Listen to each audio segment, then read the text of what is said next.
গত রাতে আমি তাণ্ডবের রিভিউ দিয়েছিলাম। আজ কথা বলবো বাকি ছবিগুলো নিয়ে। ইনসাফ, টগর, উৎসব, এশা মার্ডার অনেকগুলো ছবি সিনেমা হলে চলছে। পাশাপাশি ওটিটি কন্টেন্টেও আমরা দেখছি যে বিভিন্ন প্ল্যাটফর্মে পরিচয়তে আছে বহেমিয়ান ঘোড়া, আইস উইনে পাপ কাহিনী সহ আরো কিছু কাজ, এবং যেটা ব্যাচেলার পয়েন্ট সেটা তো ম্যাসিভ হিট, কাজল আরিফিন অমির।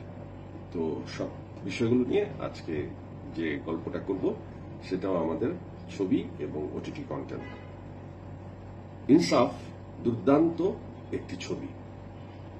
তাসনিয়া ফারিন, শরীফুল রাজ, মোশাররফ করিম, অসাধারণ অভিনয়, অসাধারণ মেকিং, সবকিছু একদম একদম বলবো যে টু দি মার্ক। মানে আমি ছবি হিসেবে এটিকে একটি সম্পূর্ণ ছবি বলবো। অভিনয়, প্রেজেন্টেশন সবকিছু মিলিয়ে ইনসাফ একটি দারুণ ছবি।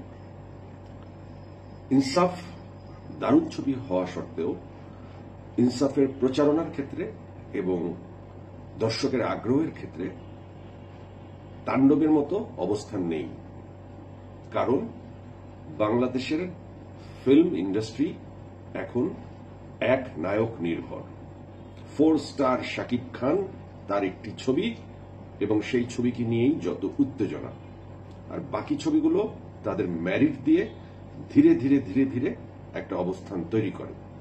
ওই অবস্থান তৈরি হতে হতে অফিস খুলে যায়, সবাই কাজে ব্যস্ত হয়ে যায় এবং অপেক্ষায় থাকে যে এই কন্টেন্টটা বা ফিল্মটা আমরা ওটিটিতে দেখে নিব কিংবা ইউটিউবে দেখে নিব ফ্রি অথবা কিছু পয়সা দিয়ে। একটা কালচার আমাদের মনের ভিতরে মনস্তাত্ত্বিক জগতে কাজ করে। প্রথমেই বিয়ের রাতে বিড়াল মারা, মানে বাসর রাতে বিড়াল মারার যে ব্যাপারটা, সেটা আসলে শাকিব খানের ছবি ছাড়া অন্যান্য ছবির ক্ষেত্রে একটু কঠিন হয়ে যায়। যেই কঠিন অবস্থানটা পার করছে ইনসাফ। দুর্দান্ত ছবি হওয়া সত্ত্বেও দর্শক একটি পরিবার নিয়ে যখন ছবি দেখবার সিদ্ধান্ত নেয় তখন হিসাব নিকাশ মিলায় দেখে যে এখানে আমার 4-5 হাজার টাকা খরচ হয়ে যাবে, তো আমি তাহলে কি দেখবো? আমি শাকিব খানের তাণ্ডবই দেখবো শিওর শট। ইনসাফ যে একটি ভালো ছবি এবং সেটি যে দেখার জন্য একটা আলাদা উৎসাহ আগ্রহ নিয়ে দেখতে যাওয়া, সেই জায়গায় প্রচারণার একটি বিশেষ ঘাটতি থাকে এবং অনেক পরিচালকের ক্ষেত্রেই একটি বিষয় কাজ করে, সেটা হচ্ছে যে তারা সবসময় দর্শকের থেকে নিজের ভালো লাগাটাকে এগিয়ে রাখে। অনেক পরিচালক, রায়হান রাফি এর ক্ষেত্রে ব্যতিক্রম। রায়হান রাফি দর্শকের পালসটা খুব ভালো বুঝে, কিন্তু অনেক নির্মাতা আছে যে আমি স্যাটিসফাইড এটা বানিয়ে, দর্শক দেখলে দেখবে, না দেখলে নাই। তাদের টেস্টটাকে তারা প্রেজেন্ট করে, কিন্তু দর্শকের টেস্ট ধরে তারা আগায় না।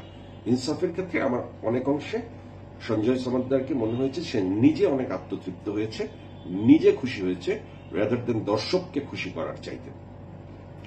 তো এই বিষয়টা কমার্শিয়াল ছবির ক্ষেত্রে একটা মাইনাস পয়েন্ট। অবশ্যই আমার দর্শক কেমন, আমার দর্শক কারা এবং ছবি দেখার যে হাইপটা তৈরি করা দরকার সেই হাইপটা কেমন হওয়া উচিত, বড় ছবির সাথে সেই আমার ছবির মার্কেটিং পলিসিটা কেমন হওয়া উচিত, সেটা আসলে হলের ক্ষেত্রে বিরাট ভূমিকা রাখে, কারণ কম্পিটিশন অত্যন্ত প্রখর।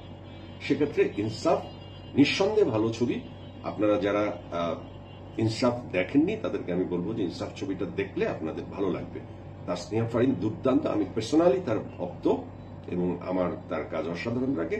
শরীফুল রাজের ভক্ত আমি পরাণ থেকে, এবং ড্যাম স্মার্ট। আমি মনে করি যে শরীফুল রাজ, সিয়াম, নিশো এরা সবাই এত সম্ভাবনাময় এবং এত ভবিষ্যৎ তাদের ভালো হতে পারে যদি তাদেরকে আমাদের ইন্ডাস্ট্রি কাজে লাগায়। ইন্ডাস্ট্রি কাজে লাগাবে কিভাবে?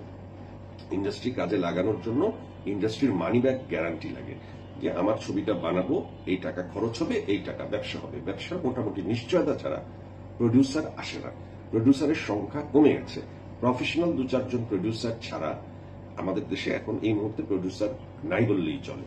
তো পৃষ্ঠপোষকতা একটা ভেরি ইম্পর্টেন্ট থিং। এছাড়া আমি টগরের ক্ষেত্রে বলবো আদর আজাদ দীর্ঘদিন ধরে চেষ্টা করে যাচ্ছে, কখনো বুবলির সাথে, কখনো পূজাচেরির সাথে।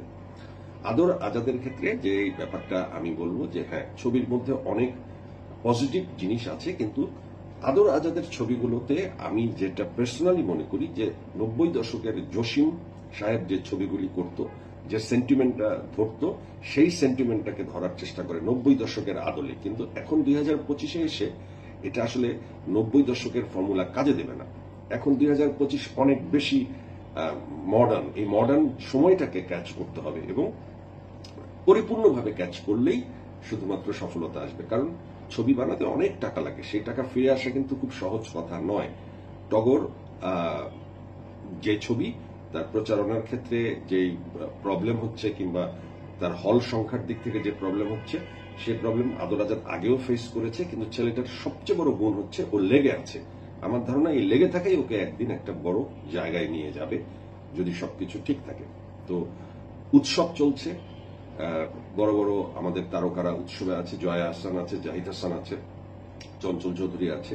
উৎসব নিয়েও মানুষ এক ধরনের আগ্রহ প্রকাশ করছে। বিভিন্ন কন্টেন্টের বিভিন্ন দর্শক থাকে।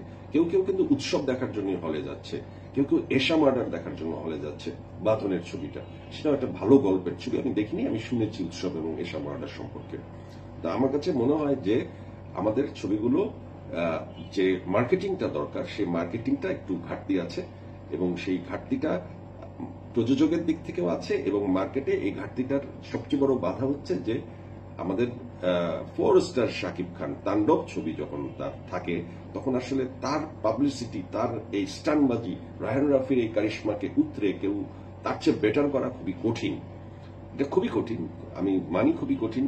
তাণ্ডবকে আলাদা করে দিয়েও যদি ইনসাফ এবং অন্যান্য ছবিগুলোকে আলাদা রাখা হয়, দর্শক যদি তাণ্ডবের টিকিট না পায় তাহলে ইনসাফ কিংবা অন্য ছবিতে ঢোকে। কিন্তু কিছু দর্শক টার্গেট করে আসে যে ইনসাফ দেখবে, কারণ শরীফুল রাজকে অনেকে পছন্দ করে, তাসনিয়া ফারিনকেও পছন্দ করে। আবার আকাশেতে লক্ষ্য ধরা গানটাও একটা হাইপ তুলেছে। কিন্তু আমি তারপরও মনে করি যে হাইপটা তোলা উচিত ছিল, সে হাইপটা ভালো ছবি হওয়া সত্ত্বেও তুলতে পারেনি।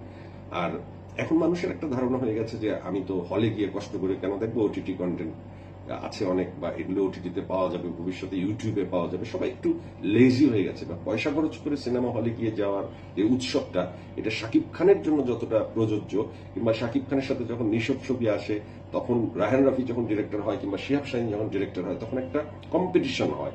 এখন রায়হান রাফির ছবিতে নিশো, শাকিব খান এবং সিয়াম ঢুকে যাওয়াতে বাকি ছবিগুলো একটু অসহায় হয়ে পড়েছে।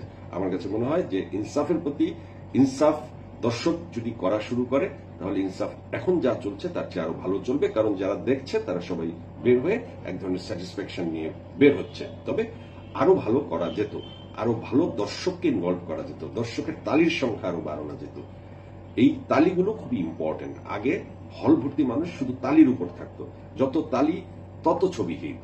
তো দর্শক, আমার এই রিভিউ আপনারা দেখছেন নাজিম জয় 777 আমার নতুন পেজ থেকে।